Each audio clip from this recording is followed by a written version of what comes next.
सोचो कल सुबह तुम किसी पेट्रोल पंप पे जाओ और उसका प्राइस 120 रुपए क्रॉस कर चुका हो, फिर तुम तो सिर्फ यही सोचोगे ना कि प्राइस अचानक कैसे बढ़ गया। पहले ही बता दूं, ना गवर्नमेंट ने कोई टैक्स बढ़ाया है, ना ही कोई नया रूल अनाउंस हुआ है, बल्कि सारी चीजों का रीजन सिर्फ एक ही चीज है, मिडिल ईस्ट वॉर।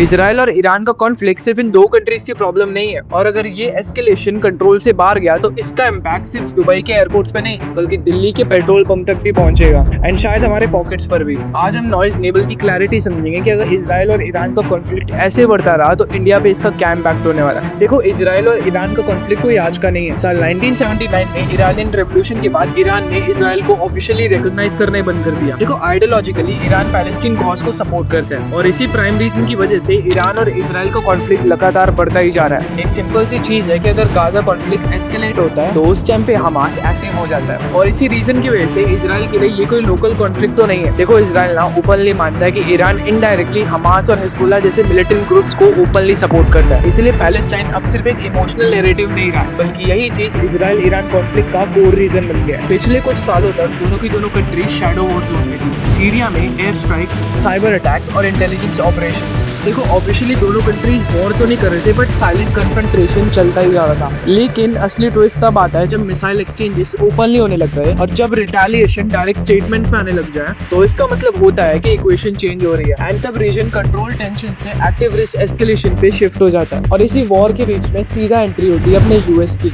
इजराइल का सबसे पावरफुल एलाई। कतार में अल उदाद एयरबेस पूरे मिडिल ईस्ट में यूएसए का सबसे लार्जेस्ट मिलिट्री बेस है, और अगर ईरान और इजराइल का कन्फ्रंटेशन ऐसे इंटेंस होता रहा तो यूएस को हैवी इकोनॉमिक लॉस होगा, जैसा हम सोच रहे थे कि यूएस डायरेक्ट एक्शन में ही आ जाएगा। इसीलिए गल्फ रीजन इंक्लूडिंग कतार and UAE high risk mode पे चले जाता है जब भी इनका वॉर एस्केलेट होता है, और इसी रीजन की वजह से एयर स्पेस मॉनिटरिंग और भी ज्यादा टाइट हो जाती है। फ्लाइट्स को रीरूट भी किया जा सकता है। देखो, वॉर ना सिर्फ बॉर्डर पर नहीं होती है, बल्कि स्ट्रेटेजिक जोन्स इसी रीजन की वजह से और भी ज्यादा सेंसिटिव हो जाते हैं। लेकिन अब यहाँ पे आता है सबसे dangerous factor, straight of Hormuz. नाम तो सुना ही होगा। दुनिया का लगभग 20% ऑयल सप्लाई इसी नैरो रूट से पास होता है। मतलब अगर गलती से भी एस्केलेशन हुआ और शिपिंग डिस्टर्ब हुई तो एज वी नो कि क्रूड ऑयल के प्राइसेस इंस्टेंटली स्पाइक करेंगे, और अगर मार्केट पैनिक करती है तो इंश्योरेंस कॉस्ट और भी ज्यादा बढ़ जाएगी, एंड फिर स्पेकुलेशन प्राइसेस को और भी ज्यादा पुश करता है। अगर आपको कुछ याद हो तो वीडियो की स्टार्टिंग में मैंने आपको पेट्रोल का एक एग्जांपल दिया था कि अगर पेट्रोल सच में 120 रुपए हो जाए तो फिर क्या होगा।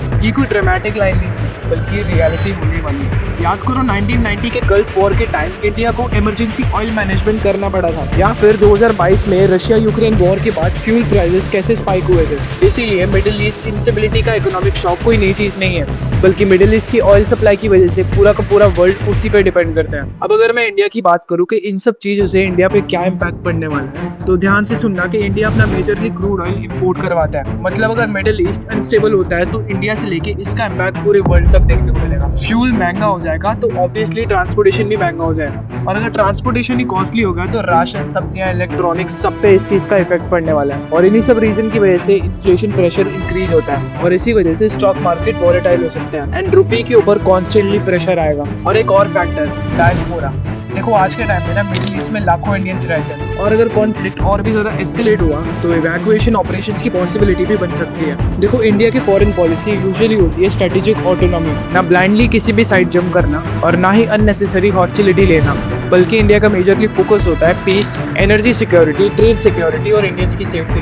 अब इजराइल के पास यूएसए की बैकिंग है, लेकिन ईरान के पास regional proxy networks, Hezbollah group in Lebanon, militia groups in Iraq and Syria and Houthis in Yemen. और अगर ये एस्केलेशन अनकंट्रोल्ड हुआ तो ये फाइट सिर्फ दो कंट्रीज की नहीं रही, बल्कि हायर चांसेस है कि वर्ल्ड वॉर 3 भी हो जाए। देखो, मिडिल ईस्ट कभी रीजनल कॉन्फ्लिक्ट नहीं होता, बल्कि ये इंसिडेंट ग्लोबल अर्थक्वेक जैसा है। मिसाइल्स वहाँ फायर होते हैं, लेकिन सबसे पहला ब्लास्ट हेडलाइंस पे नहीं, बल्कि हमें फ्यूल प्राइसेस में दिखता है। ऐसे समझो कि पैलेस्टाइन एक इमोशनल कोर है, यूएस के बेस से स्ट्रेटेजिक लेयर है, और इकोनॉमिक वेपन है अपना ऑयल। इंडिया की अगर बात करूँ तो इंडिया को इमोशनल नहीं, कैलकुलेटेड डिसीजन लेना पड़ेगा। अब देखना तो ये है कि ये टेंशन कंस्ट्रेंट रहेगी या वर्ल्ड वॉर 3 का इनिशियल कॉज, और अगर कल को वर्ल्ड वॉर 3 हो जाती है तो क्या तुम प्रिपेयर्ड हो। ऐसी और इंटरेस्टिंग वीडियोस के लिए चैनल को सब्सक्राइब कर लो। मिलते हैं किसी और वीडियो में।